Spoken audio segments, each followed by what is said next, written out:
So yesterday was 23rd March 2025 on Sunday. And in the northeastern part of this country, at the border between Kenya and Somalia, 6 national police reservists were shot dead by Alshabaab, and 4 others were left severely injured, and right now as we speak, they are hospitalized. That was yesterday.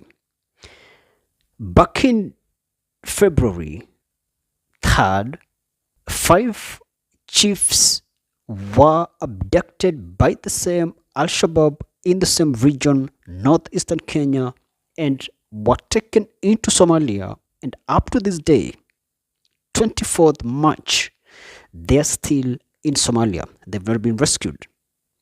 That was on 3rd February. On 20th February, 20 Kenyan fishermen were shot dead by Ethiopian militants in Lake Turkana, and many other civilians were abducted by the same militiamen and taken to Ethiopia. Up to this day, they've still not been rescued. That was on 20th February. Now, some few days ago, Al-Shabaab militants raided a coastal town in this country, and so they were wielding all sorts of weapons, but they didn't harm anyone. Only that they lectured the locals. Now, Al-Shabaab is an extremist group. Al-Shabaab is a terrorist group, and the group is established on radical Islamic principles, extreme Islamic teachings, and that is exactly what they were orienting the locals on, or educating the locals on. All these events highlight one thing here, that this country, Kenya, is not out of the woods as concerns terrorist attacks. We are still in very real and very existential threat of terrorist attacks in this country. And this is happening at a time when the president of this country, William Ruto, has chosen, for whatever reasons, to loosen the noose on the sternness of identification of the people living in these regions, the regions plagued with the terrorists and the militants. And basically what the president did is that he scrapped the stern measures, the austere policies that were established or imposed by the previous governments, to just make sure that the people living in these regions are rigorously screened.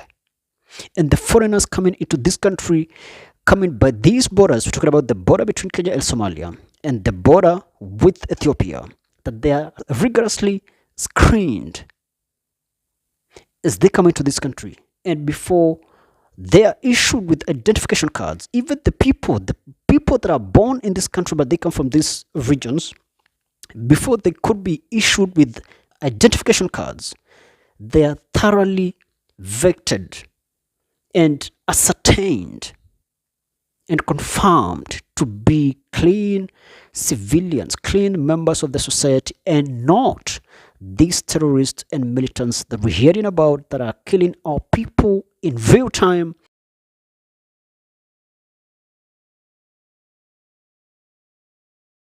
For identification card issuance, the president, who made the announcement in the county of Wajir, said that all Kenyan children are equal as stipulated by the constitution, and no region should face discriminatory practices when applying for the crucial document. NTV's Margaret Kimathi has that story. On his second day of the 4-day development tour of the northeastern region, President William Ruto signed the presidential proclamation on registration and issuance of national identity cards to border counties. The president said the government is keen on ending the marginalization of northern Kenya through development and policy changes. Pale nyuma, vijana, watoto wa northern Kenya waliulizwa maswali mengi, wakafanyiwa vetting, wakafanyiwa kama wao sio Wakenya ya kawaida. Na ndio leo, nyinyi mnanielewa? Na ndio leo nimesema kama kuna maswali itaulizwa, ile maswali inaulizwa iulizwe watoto wote wa Kenya. For years, residents of Northeastern have endured extra vetting and ethnic profiling by the state before they acquire birth certificates and national identity cards.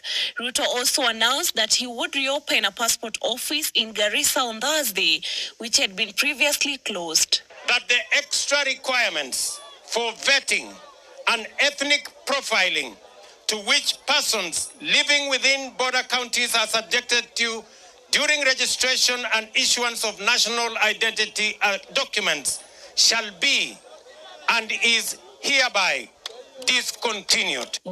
And the thing is, it's actually interesting that the president is, for whatever reason, choosing to take away the measures that have been there for decades, that have tried as much as they could to keep this country safe, at a time when other countries across the world are doing whatever they can to safeguard their people from foreigners or questionable characters coming from other countries. Look at the US, what it's doing right now, and the whole world is now hating on Trump. People saying that this guy is just too much mess, but Trump is saying America first, the interest of the American people first, the safety of the American people first. And this man is actually right. This guy is not crazy. This president of ours, Mr. William Ruto, is saying that these policies or these measures that were imposed by the previous governments that required rigorous and that made sure that every stone is turned in these regions where we have this terrorist problem and the militant menace. The president is saying that those policies were discriminative.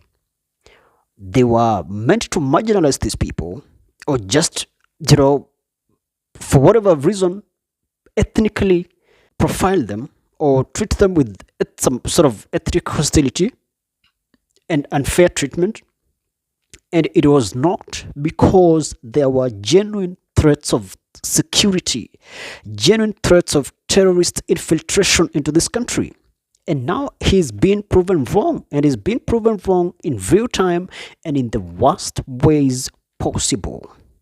People losing their lives in the hands of militants and in the hands of terrorists. And you see, and that's why the US is actually saying that this country, Kenya, has a big problem.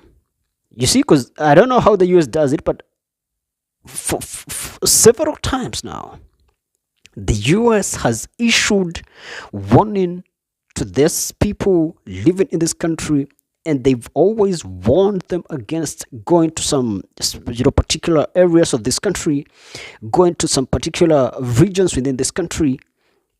And they've said very categorically that this country is in deep threat, in real threat of terrorist attacks. They even unearthed a Mexican drug syndicate operating in this country, and our systems never detected that.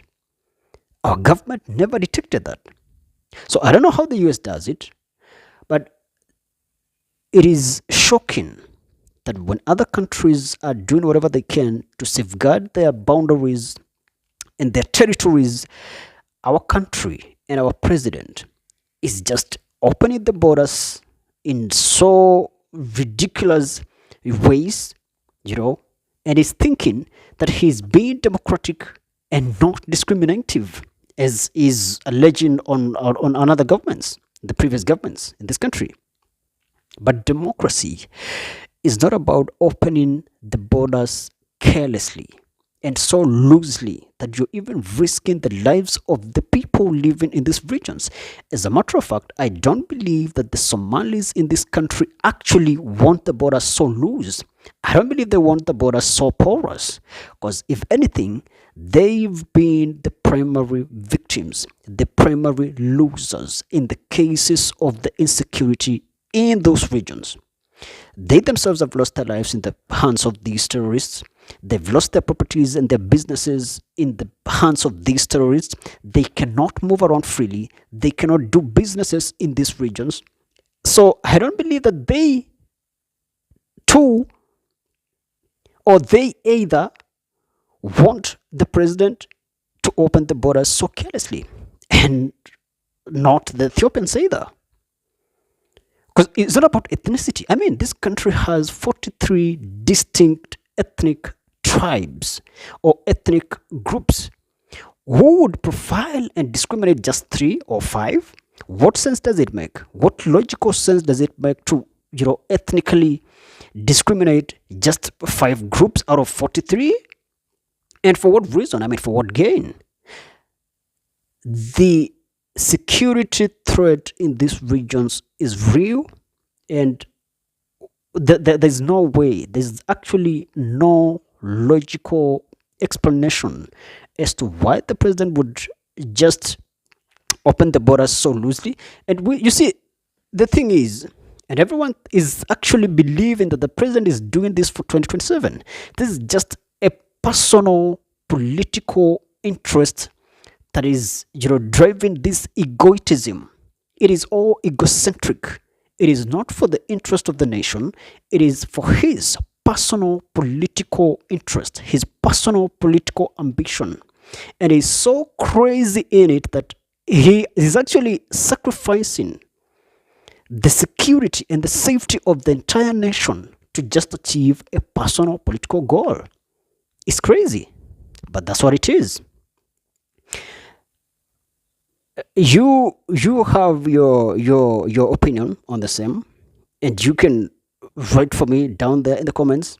I would also like to know what you guys think. But as I said, all these cases that have happened, and these are very recent instances, they show clearly that Kenya, as much as concerns terrorism, especially from the Al-Qaeda linked Alshabaab in Somalia, Kenya is still very vulnerable, very susceptible, very in real danger. We are basically in real danger of terrorist attack.